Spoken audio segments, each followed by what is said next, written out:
All right. Hello, everyone. Thank you for joining me for another Greenbridge Investing market analysis. This is Mark. Thank you for taking the time here. This is a live stream, obviously, and in today's session, I want to talk about, what's going on with Bitcoin because it can appear to be very confusing. Also, the Nasdaq and the S&P. Okay, we are a few days away from the election, and unusual price action or dramatic price action or even senseless price action is very possible in this type of situation. So you can't go by what you see on TV. You have to look at the price action and the levels. So we're going to talk about that. Also, I want to talk about real quick the euro, and I want to talk about Groupon, which I just sent out. Okay. Anyway, so let's get this thing started. And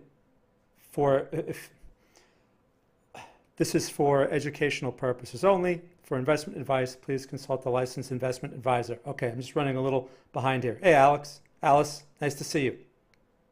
All right, so we're going to begin here with, actually, I want to take a look at the Nasdaq first, since it is about to close. Okay, we have, just a few minutes, basically about 15 minutes or something before it closes. So we need to talk about this because this is important for stocks. Now, also, real quick, if you're new to Greenbridge, please make sure to subscribe to the channel here. Also, like the video if you like the work that I'm doing. It's very encouraging. And if you can, please share it with your friends. Also, check out our website at greenbridgeinvesting.com. We have a swing trade signal service by text, by email, portfolio management ideas by email, and we have a chat room. Now, just so you know, we have a 7-day free trial, and we're raising our prices. And it's gonna occur soon. So if you get in now, if you like what we do and you get in now, you get the lower prices because we don't raise them on our members. But once we change those prices, if you haven't signed up, well, you're going to be stuck with the new prices. All right, anyway. So, okay, cool. Yeah, there's been a lot of stop outs, and we're going to talk about that too. I want to spend time on your questions. I'm sure we're going to have some questions about the stop outs and in this situation, and I definitely want to address those. Okay? So, yeah, okay, no problem. So let's get into this first with the Nasdaq. Now, look, I know people, it's human nature to look for wholeness or to fill the void, right? No one likes uncertainty. So when there's drama going on, whether it's in the market or wherever else, the first thing that we look for is why. So yesterday, when we had this bearish candle, everyone, why? Why is the Dow minus 700 points? Why? Why? And I told our members, it doesn't matter why. What matters is the level. And you see this box here, you can see this blue box on my chart. I'm going to make it nice and big so you can see. That is a support zone. Now, I put this on my chart yesterday, and I shared it in the chat room yesterday. Okay, before this green bar showed up. And I said, this is a place that you should be thinking about longs, not necessarily aggressively taking longs because you don't know if this thing is going to keep going, right? There's no way to know. But you should not be thinking short at such a location, no matter what the television is saying, no matter what the fake gurus are saying, no matter anything. It's the level. This is a low probability level for shorts and a high probability level for longs. Now, here's today's candle, okay? So that's an inside bar and it's bullish. The market tried to deliver one of these a couple of days ago, which again, I thought that was going to be a buy signal, but the buy signal never actually, it never became real, okay? It never actually took out the high, so that buy trigger never activated. Okay, no problem. That's why we wait for those. Now, we took out the low instead, which is a sell signal, okay? Got a lot of people out of their positions, which is not unusual. And now here we are again with a much stronger buy signal because this inside bar has a much larger range. You believe at one point today, we were as low as 157 in the 150s, and now we're in the 450s. That's a pretty big range reversal. So we take this high out tomorrow, 469, or whatever this high establishes itself to be, because the market's still open. That's going to be a buy signal. It's going to be a buy signal off of an important inflection point. So This is good if you're in the Nasdaq. This is good if you're in Nasdaq stocks. Now, we could send out a trade idea on the Qs. You know, we actually had a short from up here. I know it reached 2 targets, and I know Andrew made some adjustments to that short. And I know there was a long position in there involved at some point too. It's just there's so many things going on, it's hard to keep track of it all. But this would be something where it's within reason to send out a buy signal.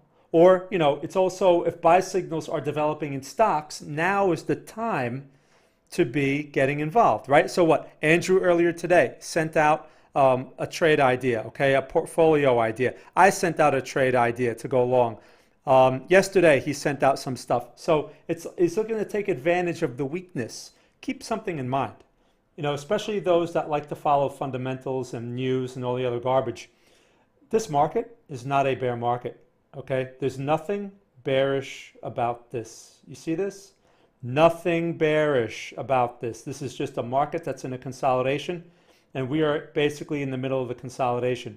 Back in August, I said that as we get closer to the election, and you can find the videos, go back to my August videos and see what I said, okay? I don't change what's in there. It's all there.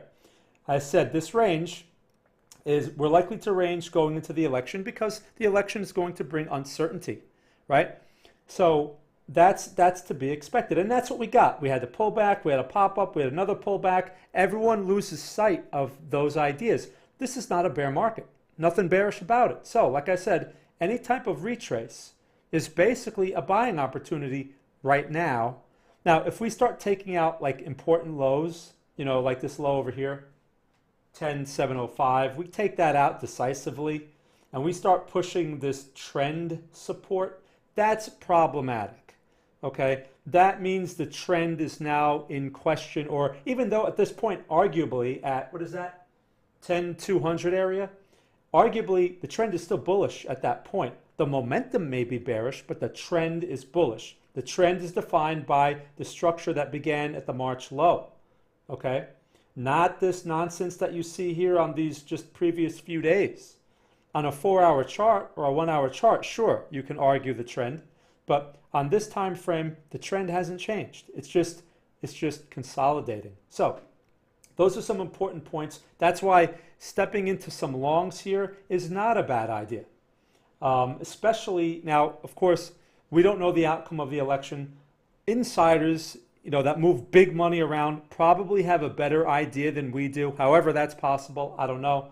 But if they're betting and money is moving back in, that means something. Okay? So we'll see how this goes. But Tuesday evening, right? I mean, if this is a bullish outcome, this thing right now is in position to be bullish, okay? Days before the election, this thing is now in position, setting up for a buy signal. So those are a couple of things I wanted to point out. You can't be reactive to these things, okay? You have to be prepared in advance. I drew this box a few days ago. I knew in advance that this was an area that I should be open to buying, okay? Not aggressively buying or reacting, but being prepared for long signals as opposed to looking for shorts. All right, so I wanted to make that point. If you have any questions about the Nasdaq, please let me know. Again, this applies to stocks, Nasdaq stocks, you know, all stocks. Let's take a look at the S&P real quick. Right, so here's the S&P. S&P is a little bit uglier, right, but it's in the same situation. It's in I don't have a box drawn on this chart because I only really need the Nasdaq. But we have this bar. This is not an inside bar, but it's the same idea. They're going to follow each other. They don't have to be exact, okay? If one is giving the signal, most likely the other one's going to follow. So again, something to keep in mind. Most importantly, this is not a trend. This is just bearish momentum inside of a range. All right, so now a couple of stocks real quick. Like here, NVTA. This was a trade of the week. It got stopped out, all right? Now, I sent this out, on Wednesday, very early on Wednesday, and I used a buy limit at 46.80 while the market was much higher, all right? Now, the bearish momentum had an effect. It tapped this thing in and stopped it out, right? 42.80 was the stop, and this thing went to 42.34. If you notice, we're back at 43.56. So that type of thing, look, it's going to happen. So, what can you do with this? Well, for one, it's aggressive to get back in, right? But if this thing, or you can wait for a new buy signal. You're in a much better location. When we were selling off on Tuesday, I said in the chat room, I think it was Tuesday or maybe it was Wednesday, I said, if you're not in this thing yet, just wait a little bit more and see if this thing gives a better signal. And that's one of the risks that you take when you use limit orders below the market, because it reaches that limit order and there's no way to know if it's just going to keep going. It's a chance we take, right? When it works out great because we get a great risk reward. When it doesn't work out, it's very frustrating because you get it and it goes right to the stop.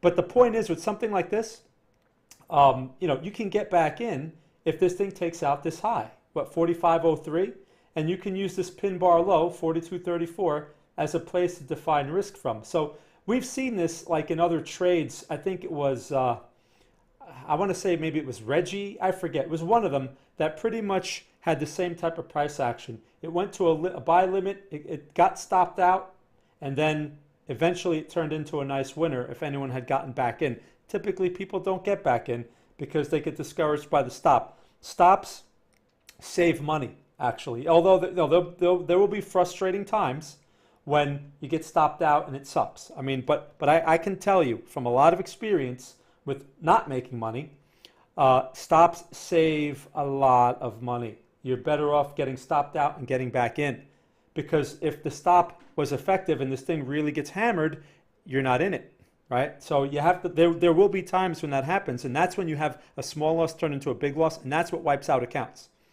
Okay, so hey, Michael and Jay. Okay, so I wanted to touch on that real quick. Let's take a look at Bitcoin, so then I can get to your stocks, because I know people are going to have some questions here, and I want to address them. Alice, would your sentiment change to be bearish, and you would start looking to close out some positions trade? Well, Alice, it really depends. That's a good question. It really would take a lot, for one, for me for my sentiment to change. It would take a very big market move. So the position trades, we have outlooks for months or years. So we're very slow to make changes on those. One way, if you're uncomfortable with some of your positions, you're like, man, I had this profit and I don't want to give it back. One thing you could do to protect yourself is buy insurance, buy puts. Okay, like NVIDIA, for example. I know you have a position in NVIDIA, and I know you had some questions about that. If you don't like the situation, or you're like, man, I want to protect myself, you can buy a put. And yeah, that put may be expensive. So it's going to be expensive insurance on such a stock, but it will protect your position if there's a real sell-off. But you have to keep something in mind. This market is not bearish. So the better thing to do in that type of situation is probably selling a call against your shares, because you get to keep the premium whether you're right or wrong. It may take the shares away from you if it gets called away, if you don't call your position, but most likely you're getting called away at a profit. I know you mentioned tax liability, so that makes things more complicated. And that's why, especially when there's like tax liability involved, that's really bigger picture stuff. And in order to make changes to that type of stuff, you really need bigger picture changes to occur, like in the indices. And that's just not occurring yet. Okay. So anyway, so good questions. Again, keep asking, and let me go over Bitcoin. Michael, real quick, I see your question. You didn't put a stop in NVTA. Should you stay in? Well, at this point, Michael, you know what? It's not a bad area. Okay. Maybe what would be a good idea at this point is maybe put a stop below the 42.34 low. Maybe put a stop at like 42. So yeah, it'll be a little bit, your reward risk won't be as good as the initial trade here, but so what? If you're still in the trade, you manage to stay in it. This is basically a failed low, and you have a pin bar there, and the Nasdaq is turning around. Okay, so it's not like you're buying at a market high. Look at this. You're buying a strong market off of an inflection point low. So it's not a bad idea at all. All right, so let's get to Bitcoin real quick. Again, if you have questions, please share them in the chat. I will get to them once I finish my analysis here. I'm trying to be brief on my analysis so that I can spend more time on your questions. Oh, by the way, real quick, on Saturday, I'm planning to do a webinar. at 4 p.m. Eastern time. I know that's not convenient for many people here, but obviously you'll be able to watch it after the fact if you can't get there. But it's going to be part 2 of the trade setup webinar that I had the previous month. Okay, we talked about one particular trade setup that we look for and how it relates to the basic tenets of technical analysis, right? So I was tying it to why it works, not just, oh, here's a magical setup, okay, like all the other fake gurus. So I'm going to do part 2 where I'm going to cover the other 2 setups that I had not been able to show, and then also explain in terms of the basic tenets of markets are price is a discounting mechanism and history repeats itself. Okay, so it's a little preview. That's Saturday. I didn't send out the invitation yet, but I will send it out either most likely tomorrow, and you guys have a chance to check that out. Okay, so oh, cool. I'm glad you liked it. So anyway, all right, so back to Bitcoin. Now here's the thing. So this is confusing. All right, 1 minute it looks bad, looks ugly, looks bearish, right? We get a bearish outside bar, and then the fake gurus, they really must be a mess in this, because 1 minute they're calling for longs, fakes out. I'm sure many flip to shorts, and now it's long again. Looks like a long. All right, here's what we have to keep in mind. Again, as a market timer, short term, you're not interested, or you should not be interested in reacting to information. The first thing you have to question is this a level that offers good reward risk for a long? And the answer is no. This is the 13,600 inflection point. It's a price projection, and price has been reacting here. Okay, now we're not getting follow through, but look, we had a couple of pin bars here, which means someone's selling something, and then we had this outside bar, which obviously people got shaken out. Whatever it is, doesn't matter. And now here we are today with this bullish inside bar. Pretty nice recovery bar there off of this support. Okay, I'm going to point out this very minor support here. See these tails and all that stuff? That's a minor support. Now, if you're a day trader, you can use those levels to work with for a day trade. A day trade meaning you're looking to make maybe 50 points, maybe 100 points, something, right? You take your small profit and you get out. But for a swing trade, that level is irrelevant and can easily be cleared. So that's not a support that we can look at or consider reliable, right? It's a low probability for the type of trade that we take or that we look for. So what do we do here? This looks like it could turn out to be a continuation pattern, especially if it takes out the mid 13 highs. But like I said, the risk is too high relative to the reward. What's it going to do? Run to 14,000 maybe? So another 400 or 500 points? Okay, but what do I have to risk to take that? At least you're looking at least 400 or 500 points. Just that's the minimum risk. Okay, to really give it more room, which it probably would need, you're looking at probably 1,000 points. Not worth the risk. So I don't care if this thing runs. I could be wrong. This thing may run to 20K from here. I have no idea. I don't care. The location doesn't present good reward risk, so I am not interested in the long. I don't chase action. I could care less where it goes now because it's not at an attractive location. Step 1 is location, and this is the location I want to see. I've been pointing it out over and over. I even have a line drawn on my chart, which obviously the market just completely ignored. But hey, that's the market. That's cool. I just drew that line in there to let people know that's what I would like to see. But the market doesn't have to agree. It's the market, right? So I still wait for this location, the 12,300, 12,000, maybe slightly lower. That could take a few weeks to unfold. As many of you know who've been in our chat room, you see how these things play out. You see how we'll track something for weeks, and then a trade setup will develop, and then we call it, right? I mean, look at Groupon. I sent out Groupon earlier today. I've been watching that thing for 2 weeks. I've mentioned it a number of times. I've mentioned it in these streams, but there was really no trade until today. Okay, I didn't react to that. I've been waiting and waiting and waiting and waiting, and I finally, the criteria was met. Okay, so I sent out the idea, which we can go over here real quick. But anyway, so that's the same with Bitcoin. That's the level with the high probability. That's all I'm interested in. Now, what if Bitcoin never pulls back that far? Is that a possibility? Yes. Bitcoin may not pull back that far. It's possible. So I'll work with whatever it gives me. If it wants to pull back to, the high 12s or something or whatever, and wants to give me some nice structure there that I can measure my risk from, okay, I'll be open to it. But right now at these levels, I'm not interested. Okay, so the market has to give me better prices. Otherwise, there are just no trades. Now keep in mind, people come to our chat room and they think, oh, action, action. Because maybe they go to other chat rooms and there's lots of trades. But lots of trades don't equate to making money consistently. Lots of trades are just lots of trades. Of course, that's what we all want because we have hope and we hope that each new trade brings new opportunity, but that's not how it works.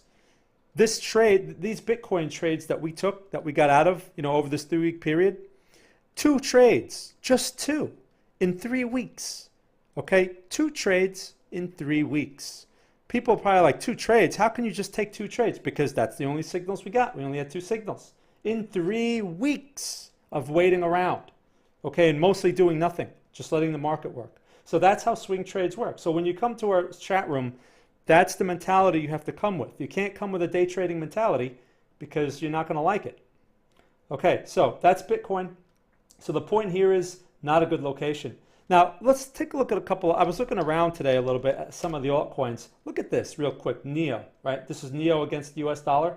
Now, back when Bitcoin was developing those buy signals, I was looking at NEO. I was watching this thing for a possible long, but I never sent it out, okay? One thing I didn't like about it was behaving relatively weak with that Bitcoin move. And I was like, I don't want to buy something that's relatively weak. Right? So I never sent it out. Look at this piece of garbage now. Look at this piece of garbage. So this is why a lot of times if something is not making sense, it doesn't matter if there's a signal there. You have to look at the context. And the context here for a long, it just wasn't making sense. So I said, forget this one. There are better charts out there. And it's a good thing because this would have been a stop out. Okay? It's a piece of garbage. What about, there's some other ones out there like Litecoin. Right, Litecoin came out of nowhere because this one was acting like a piece of garbage for a while, and now it had this nice move. Okay, cool. You could say, oh, news, blah blah blah. Okay, fine. Whatever the reason doesn't matter. All that matters to me is that capital has flowed back into this thing and has changed the structure. So I'm interested, if anything, around the 50 area.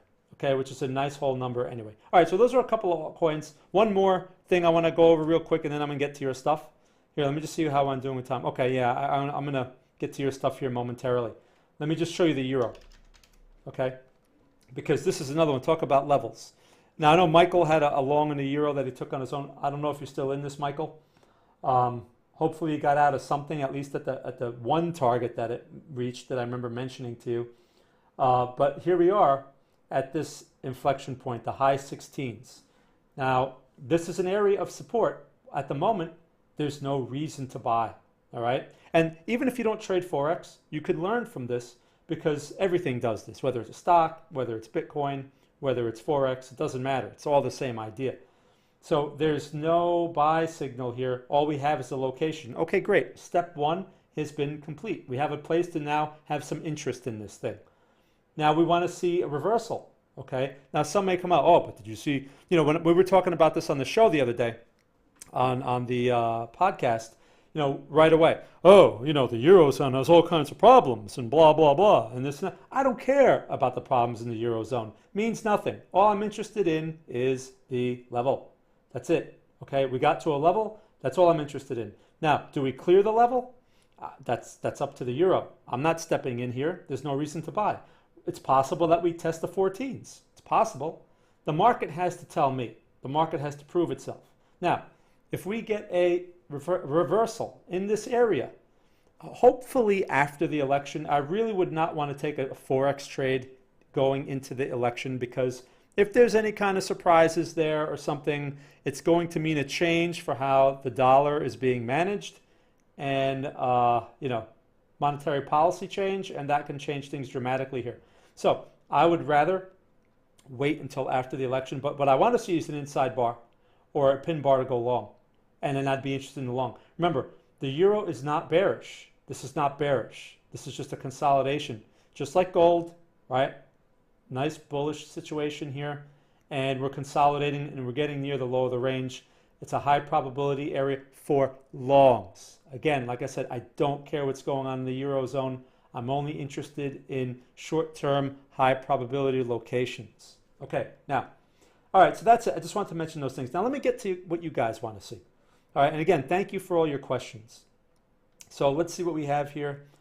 Would you keep monitoring these stopped out ones? Yes, definitely. So it's, just because something gets stopped out doesn't mean you have to throw it in the garbage. So here's an FSLY. I know this was a call made recently. I know we had some questions on this. This was a position trade, and I even mentioned it in the previous session. I believe I covered it real quick, or maybe it was on Friday. But I talked about this, and I said there's really no reason to buy this thing technically, when it was called. But again, it was a position trade. So, okay, fine. Position trade means you're looking for a bigger picture, blah, blah, blah, and you're near the level. Okay. But I see this box that I had on this chart. I shared this in the chat room, and I talked about this. That's the failed low zone, and it has potential to go in there and reverse, right? And look, it's in there.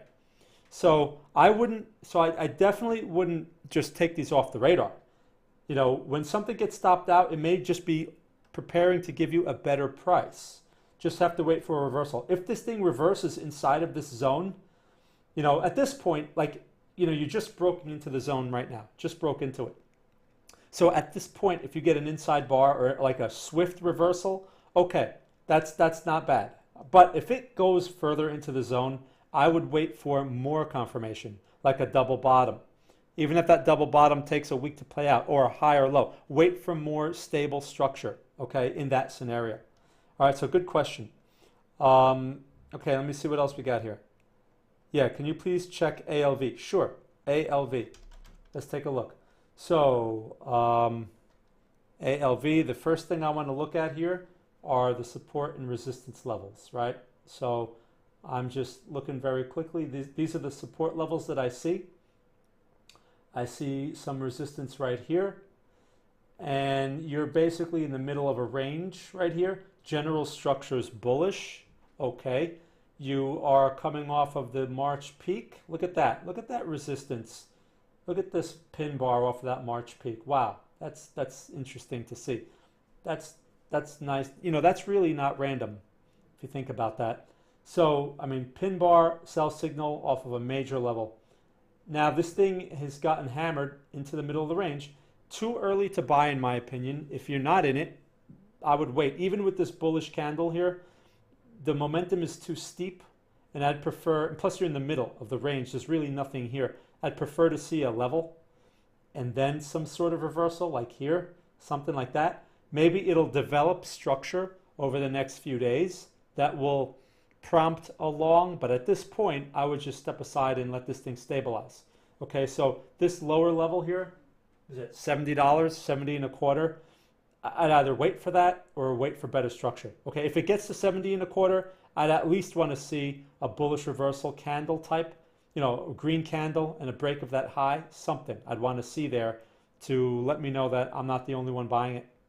All right, so not a bad structure overall, and it is a good idea. You're better off buying near a low than buying near a high. Okay, if this thing could pop off that 70, you have some nice potential in that. So not a bad stock.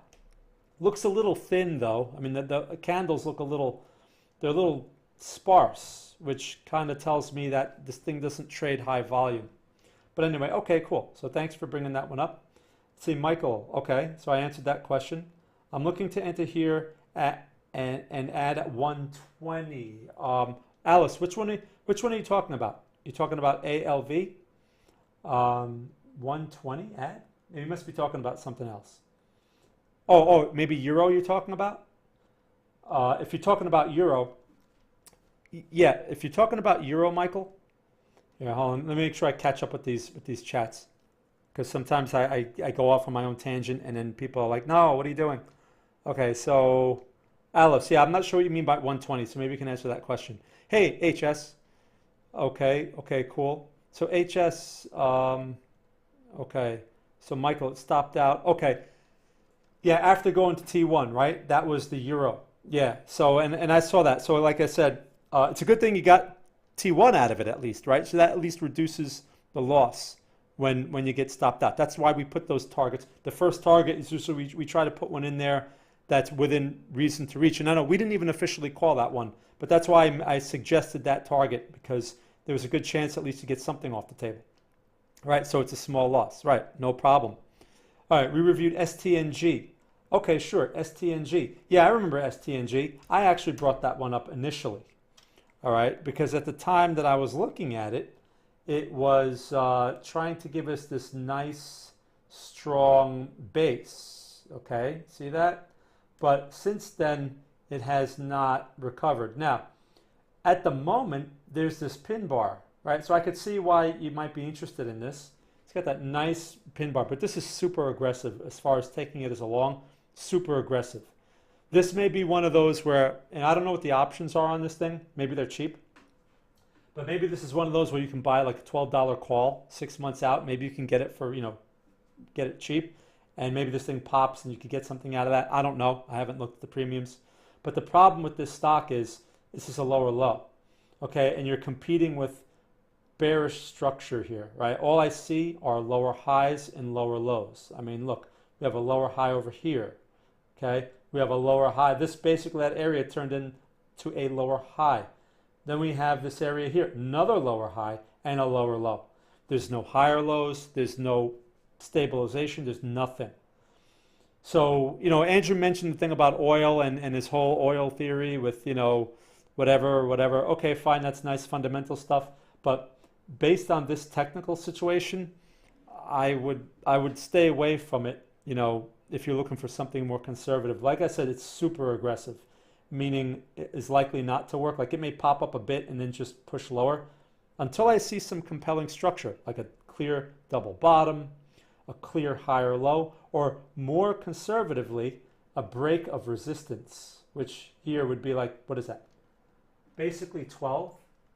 Basically the $12 area. It needs to clear $12 to say, okay, the overall momentum's changing, because something that's weak usually doesn't break resistances. Okay, so something to keep in mind. Alice, Alliance. Okay, is that Alliance? What's the ticker for Alliance, Alice? I don't know what's the ticker for that. Actually, I could just type it in here. Let me see. Alliance. So what is that? Is that Alliance? Is that it? Is that the symbol? I don't know if that's the right stock. And you're talking about 120? No, I don't think that's the right stock. Okay, anyway, so you let me know.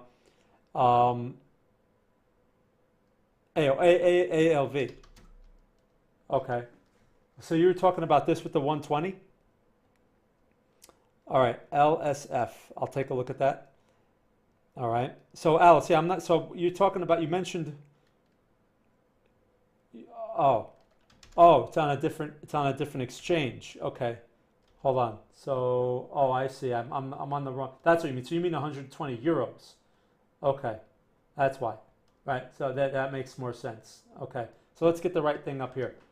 Right. So you said you were looking to buy some, and then sell or add at 120. All right. So here's the thing, Alice. Same situation, very similar to Stinger or to STNG. You are competing with bearish price action, right? Lower high, you're pushing that low.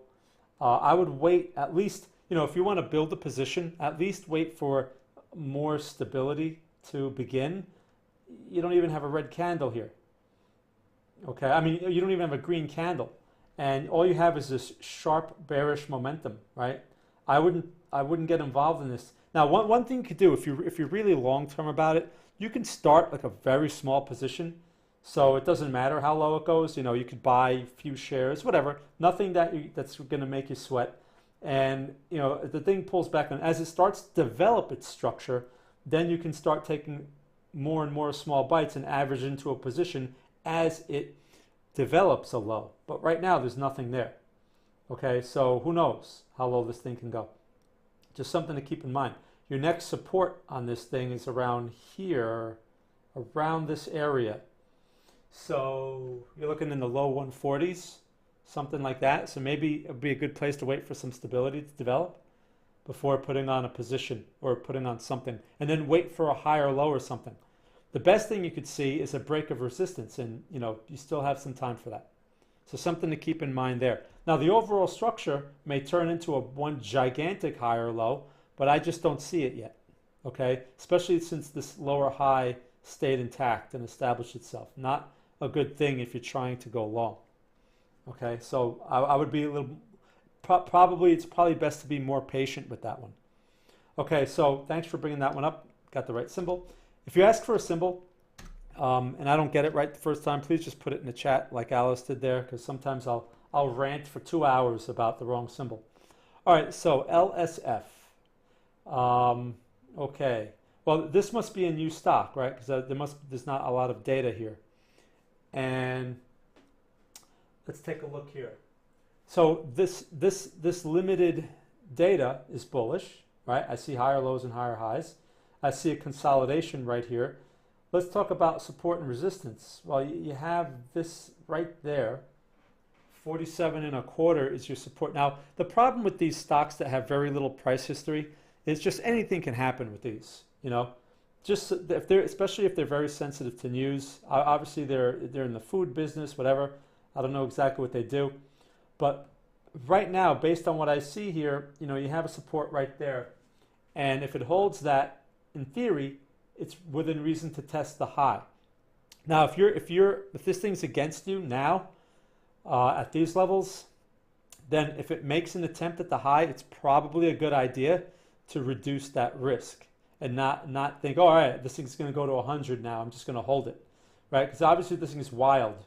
This thing's at what, $50 now, and just a few days ago this thing was at 60. So well, it's not too wild, but it's a pretty significant move in just a couple of days. Just basically what, 5 days, something. So I would be looking to reduce risk instead of putting on more.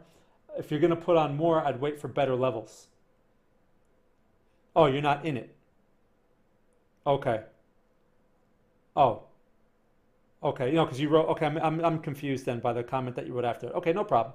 So if you're not in it, this is really not a good place to get into it, I think. It's not a good place because you're in the middle of a consolidation, and it's tough.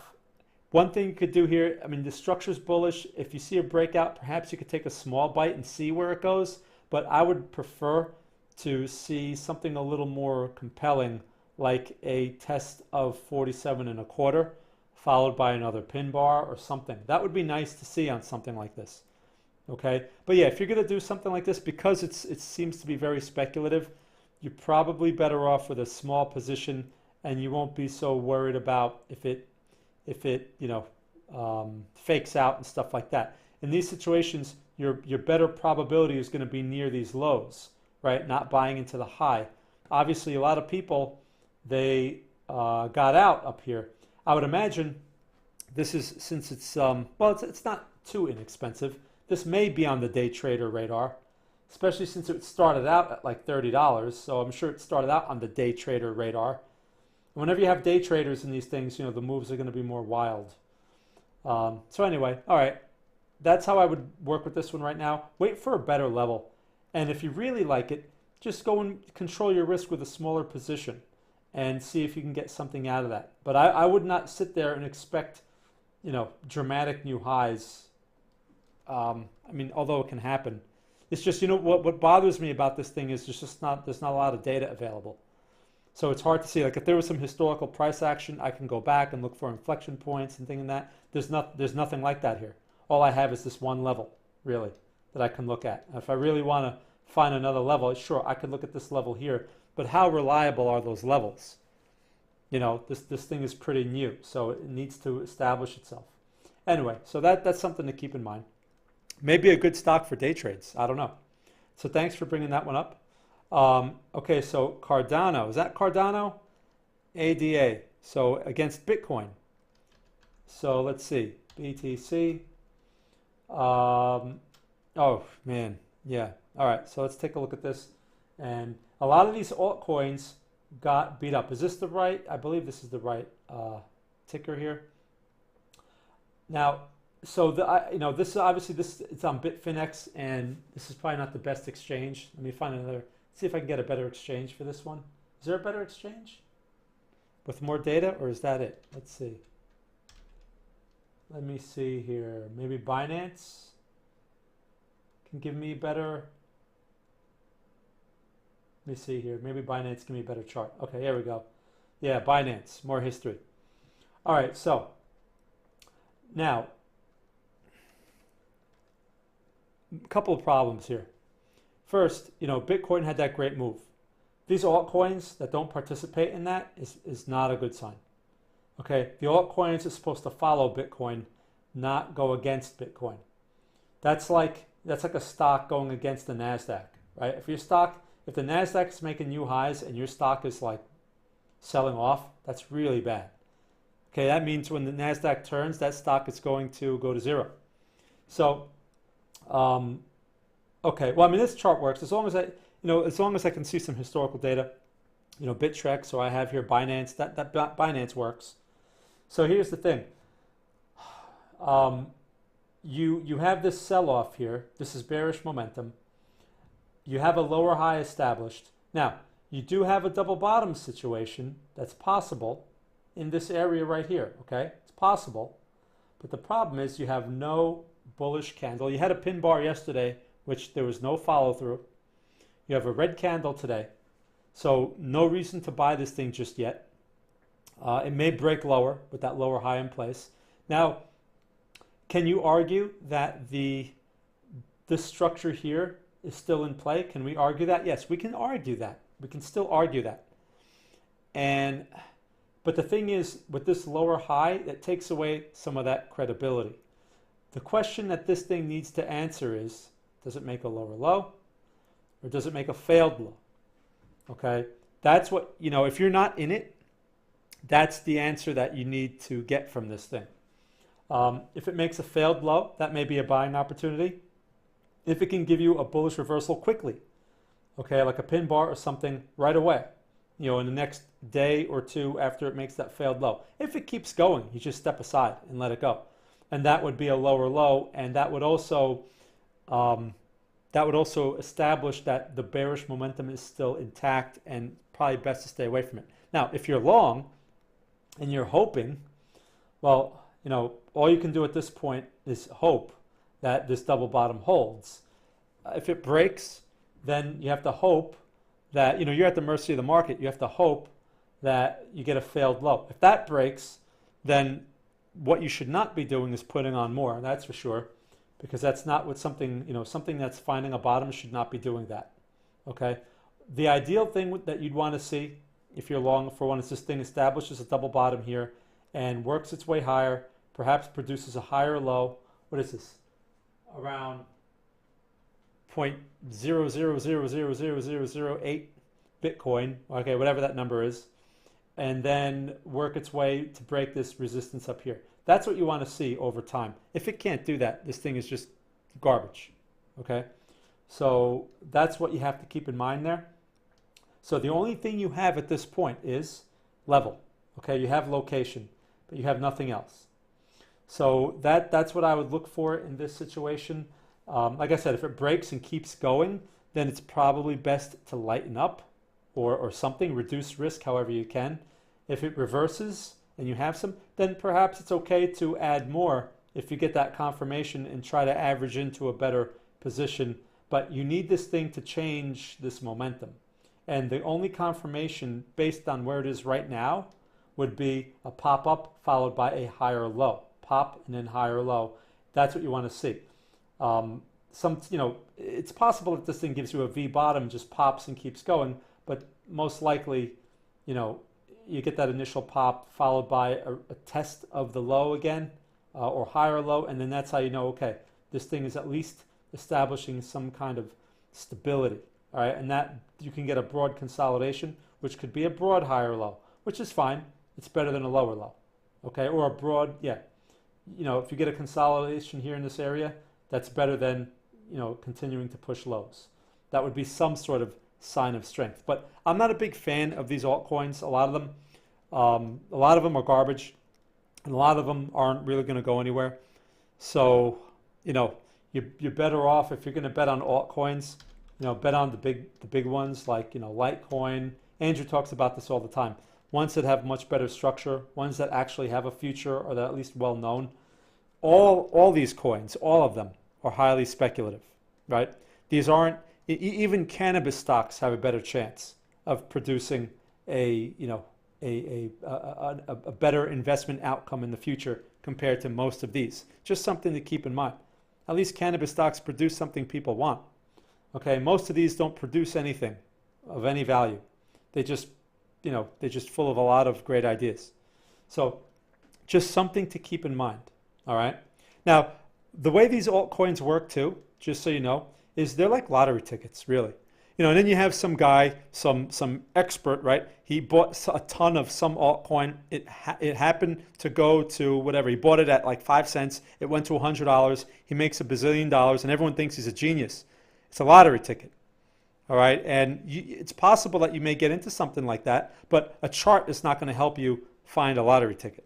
No chart is going to help you. That just happens to be a fundamental situation that happens to work out, and that's that. That's how a lot of these work, especially in such a highly speculative space. Okay, so SPCE, let's take a look.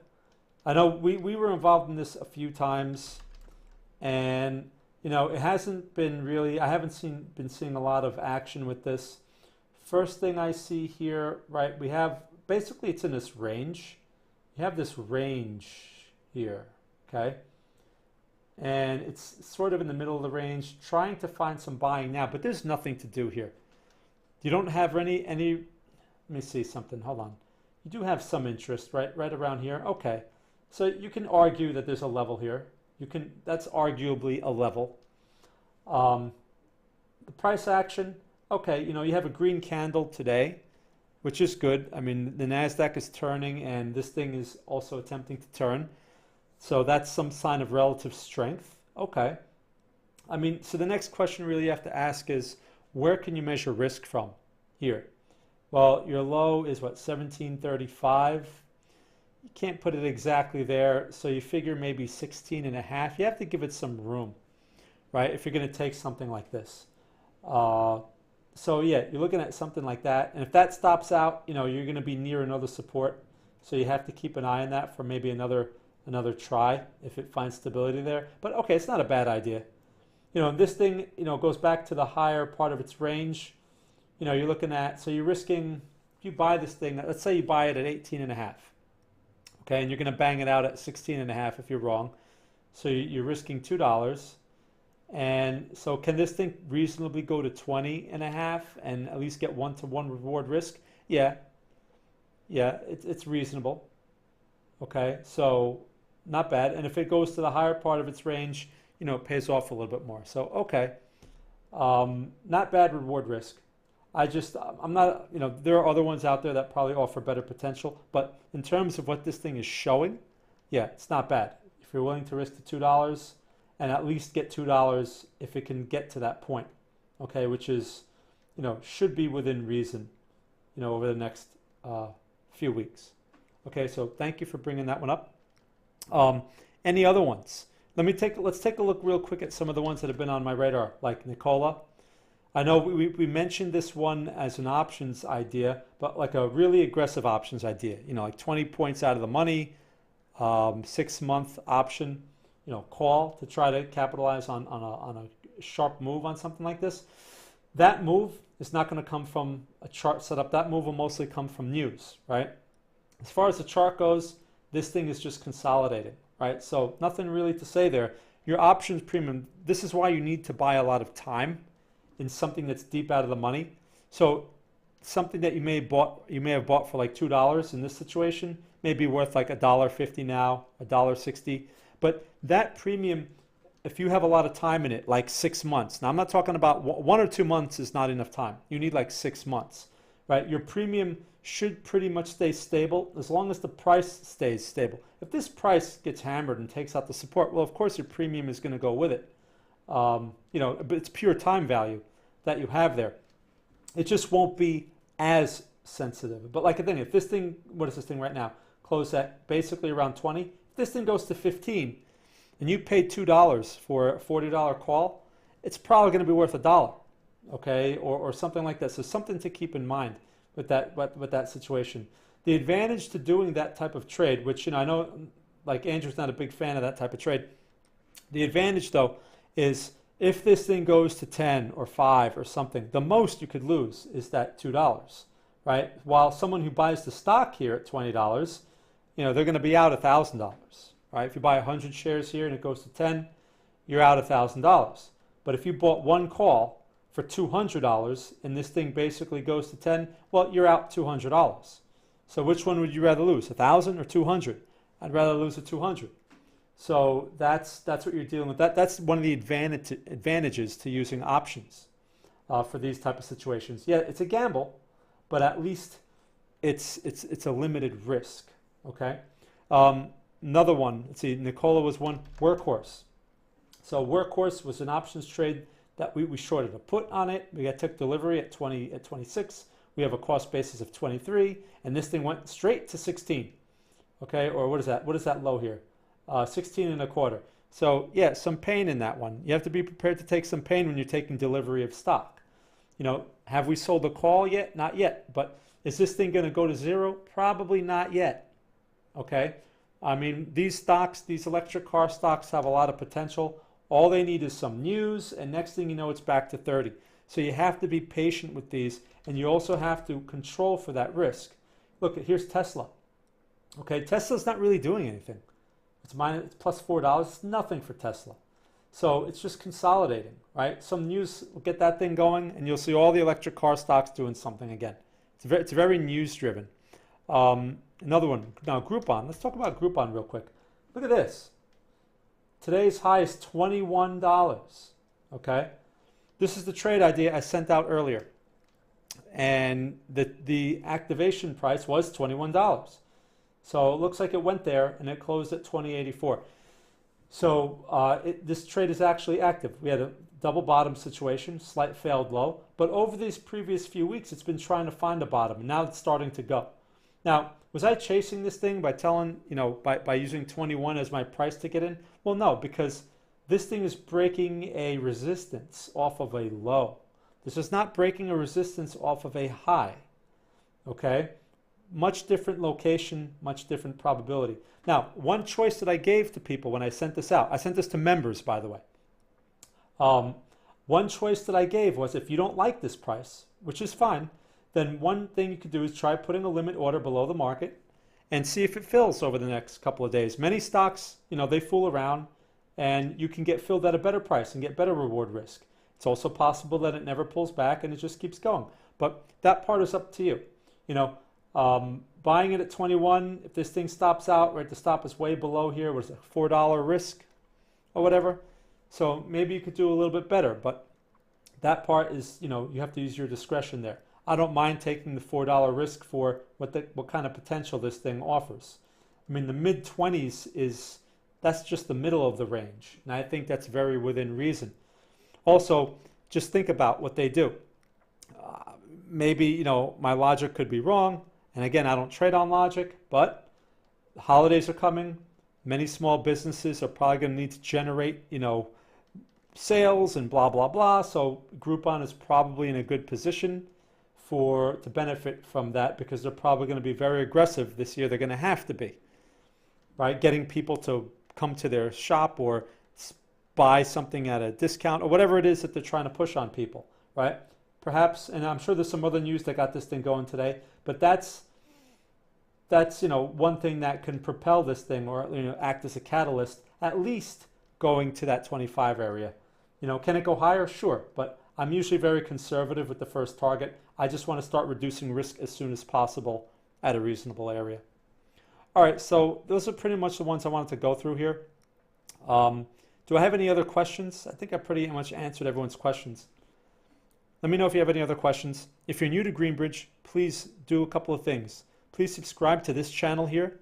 Also, press the like button if you like the video. Let me know that you like it, so it encourages me. And if you can, please share it with your friends. We don't have a great marketing effort, so it would help if maybe our members can help us out in a way and just spread the word. Also, check out our website at greenbridgeinvesting.com. We have a swing trade signal service by text, by email. We have a chat room where we share insight and updates throughout the day, the trading day. And we have portfolio management ideas by email as well. Okay, so there's a lot of things going on. We've been focusing on a lot of stocks. There's been a lot of stock activity. We try to cover all the markets, but wherever the action is. Forex has been slow, right? There hasn't been a lot of action in Forex. So we haven't made many Forex calls in the recent few weeks. Okay, so that's just the way it works. A lot more stocks and options. That's where the action is. Okay, anyway, so please check those things out, and that'll be great.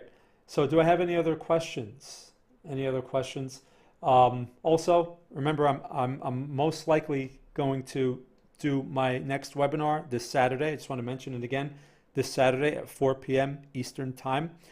If you're a member or a free member, you'll get the invitation by email if you're registered. I haven't sent it out yet, but once I send it out, you'll get it. You can come register for the webinar and join me for an hour. And we're going to be going over 2 other trade setups and how they relate to the basic tenets of technical analysis, or the basic assumptions as to why technical analysis works or can work. Most people don't use technical analysis correctly, all right, or they have the wrong expectations when they try to apply some of these ideas, and then they can't figure out why they're such a mess. Okay, when it comes to short-term market timing, this game is more psychological than anything else. Charts are just there to give you an idea of how to measure risk. This game is a mind game. Okay, people go into this thinking, oh, I'm smart, I can figure this out. It has nothing to do with intelligence. People think when I make fun of Robinhood traders, it's, I'm not making fun of them because I think that they are not intelligent enough and all that kind of stuff. I'm making fun of them because they're reactive. And reactive has nothing to do with intelligence. It's emotional. Okay? So people that are emotional, doesn't matter. You could be the smartest guy in the world. I have a funny story, real quick, and I'll answer it. I see a question here. T1 worth, if this one starts working, at what level would you add? For Groupon, would I add? That's a good question. It's hard to tell right now because I need to see structure. I mean, this is the initial start right now. So, this is my ad right here. This is my initial. To put on more, I need to see structure. Okay, so I can't just give a level and say, oh, buy more in the middle here or buy more, because I don't know what kind of structure we'll have there. Okay, and usually when I'm determining profit targets, those are usually inflection points or resistance areas. And those are places to get out, to reduce risk, not to add. Okay, so just something to keep in mind. Good question. But I want to leave you guys with this quick story, and then I'll wrap this up. Way back when I used to day trade at this firm back on Wall Street, we're talking, 20 years ago, there was a guy there. I worked in an office with a lot of guys, and there was one guy there. This guy was as dumb as a brick. Now, when I tell you this guy was dumb, this guy was dumb. But this guy used to make money all the time, consistently. And I'd sit there and be like, I'm smarter than this guy. How does this guy make so much money so consistently, and the guy can't even spell his name right? Okay, well, it turns out that the guy had more of an emotional understanding of the market, had nothing to do with intelligence. Okay, let me tell you, if this guy had to depend on intelligence, he'd be in trouble, but he doesn't. So how does he do it? Right? That's just an example that comes to mind. And I just remember thinking, like, man, this guy's dumb. How does he do this? Right? But when we go into something like this, when we go into the markets or we go into investing, we have this preconceived notion, I guess thanks to all the hype that we see about investing and blah, blah, blah. We tend to think that this is an intellectual pursuit, or we assume that, oh, he has to be good with numbers. Oh, one friend said to me one time, I need to get my head around how this works. And you don't need to get your head around how this works. It's not about what the company does. It's not about what the management does. It's not about any of that stuff over the short term. It's about emotional intelligence. Okay? It's more like poker. If you think about a poker player has to sit there at a table with a bunch of guys. He gets some cards, then there's community cards on the table, which is a random environment. You don't know how those cards are going to come out. And then you have to look at your cards, see how they relate to the board. And then you have to figure out what other hand that these other players may have, how many players are in the hand with you, and what card can they have that may beat you based on how they are betting. So you have to bet money or not bet based on incomplete information. And part of the skill is trying to figure out, okay, well, if I have this and that stuff right there is on the board and I only have one player against me, what are the chances he's going to have this card? Okay, and that is what you base your information on. You have no idea what the outcome is, and all you can do is bet on probabilities, which may work out, they may not work out, right? I've seen many situations where a guy can start out with 2 aces, which is the strongest hand you could begin with, okay? And those 2 aces, he goes in heavy thinking, yeah, I got this, and then the board doesn't come out in his favor, and the guy gets beat by like, two fives or something stupid because there was a third 5 on the board or something, and he beat the 2 aces. So that's you're making decisions in a random environment with incomplete information. That is really what short-term trading and even sometimes longer-term investing is all about. Although longer-term, sure, some fundamentals, it does help to know some things, okay, like how the industry works, where the demand is, how the management works. Is their product provide any value? Sure, you need to know some of those things, okay? For long-term, does the stock pay a dividend? What are their earnings? Okay, great. You want to know all that stuff. You want to know how their business is it healthy, all that, okay? Or is it some garbage cannabis stock that can't even find a CEO that's honest? Okay, so yeah, that's going to be important for investing. But for short-term, the shorter the time frame, the more emotional you have to be prepared. Okay, so enough of my rant. I just want to leave you with a couple of those ideas. If you have any questions, please let me know. I'm going to wrap this up now.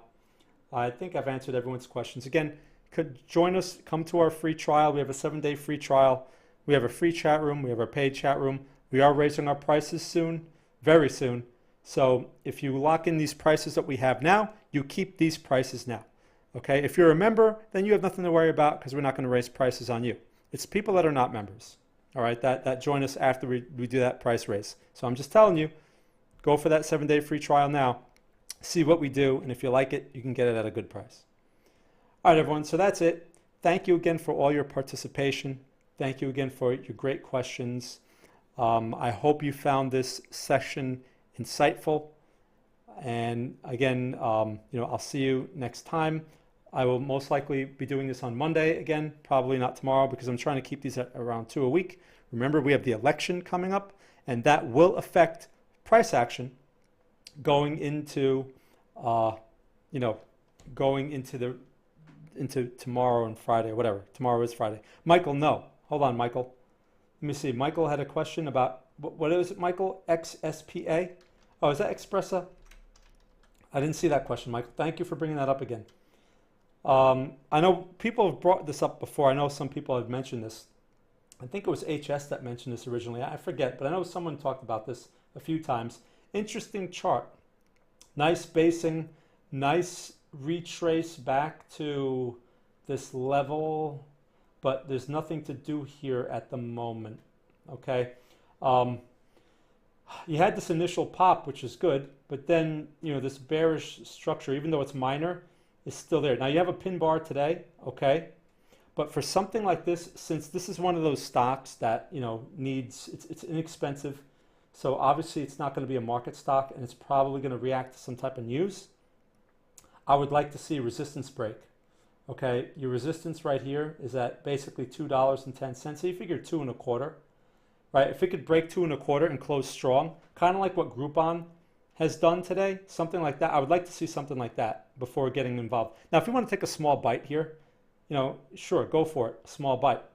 But remember, this thing is not in the best. You have a bunch of resistances that you're competing with here, okay? You have this one, you have this one, okay? And that big, broad bullish movement, that was, you could sort of argue it's still in play, but the fact that it took out these lows like this, that's usually not the best thing. So it needs to change this bearish momentum. It needs to change that, okay? So in order to change that, you need to take out resistances. That's the more conservative way to play it, as opposed to, you know, buying some now in the pin bar. At least wait for the break of the pin bar high or something, you know, because this thing may test this low again. What is that? $1.74. So there's no need to be impatient or overly aggressive with this one. I think there'll be plenty of opportunity. If it starts to break higher, you know, and you get a worse price, who cares? What are you going to get? You know, $2.50. I mean, you know, that's really not an enormous amount of risk. You're not buying 20,000 shares, I would imagine. So, you know, it's okay if you have to chase it a little bit, as long as it's breaking a minor, you know, resistance around here and not chasing it, you know, on a break of 250 or whatever this is here, right? You don't want to be buying this thing like at 270, okay? But if you're buying it at 230, 240, that's not bad, because that higher low should lead to the higher high, okay? And that will be a change in the bearish structure, more to bullish. Okay, so thank you, Michael, for bringing that one up before I, you know, closed the session here. I like to make sure I answer everyone's questions. All right, no problem. So I hope you enjoyed my rants and my stories. I see I didn't put everyone to sleep here. It looks like most people are still up. That's good. And I know many of you are in some strange locations, or I shouldn't say strange, just unusual locations. It's like 3 a.m. in some places here. So I really appreciate, you know, the participation and stuff like that. I know not everyone is here on the East Coast in the U.S. So that means a lot. Thank you. All right, you guys. So thanks again. I hope I have all your questions answered. See you guys in the chat room, and enjoy the rest of your day or the rest of your evening, wherever you're located. Thank you for watching.